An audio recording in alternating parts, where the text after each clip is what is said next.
Top! La théorie de la relativité, ça vous dit quelque chose? E égale mc2. On doit cette grande théorie à un homme au cerveau vraiment exceptionnel. Voici le top 5 sur Albert Einstein. Numéro 5. Il n'était pas un très bon étudiant. Ses professeurs le trouvaient intelligent, mais pas très bon élève en général. C'est sa grande force en mathématiques qui lui a permis d'entrer à l'université. Même après son diplôme, ses professeurs refusaient de le recommander pour des postes de recherche. On peut dire que l'histoire leur a prouvé qu'ils avaient tort. Numéro 4. Il a été fort occupé en 1905. À 26 ans, Einstein connaît son année la plus importante pour la création de théories physiques. Il publie en effet ses textes sur la théorie quantique durant cette année. Ça, c'est le comportement d'énergie à petite échelle. Sur le mouvement brownien.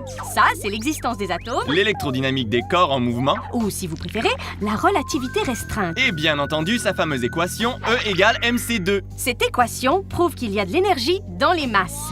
Numéro 3. Il a élaboré sa plus grande théorie dans un autobus. Eh oui, c'est alors qu'il se déplaçait en autobus qu'il a eu l'idée de la théorie de la relativité. Assis sur son banc, il observait l'horloge de la place de Berne en Suisse. Einstein a pensé que si son autobus pouvait voyager à la vitesse de la lumière, le temps sur l'horloge semblerait figé, parce qu'à cette vitesse, la lumière de l'horloge n'arriverait pas à le rattraper. Sa théorie est considérée comme l'une des plus importantes de l'histoire de la physique. Numéro 2. Il a donné son cerveau à la science. Ou peut-être pas.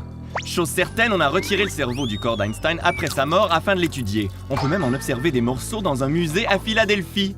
Ce dont on est moins certain, c'est si Einstein avait donné son accord.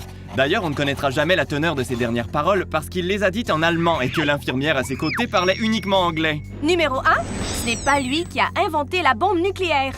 Einstein était pacifiste. Malheureusement, même s'il n'a pas travaillé sur la bombe, on l'associe souvent aux armes nucléaires.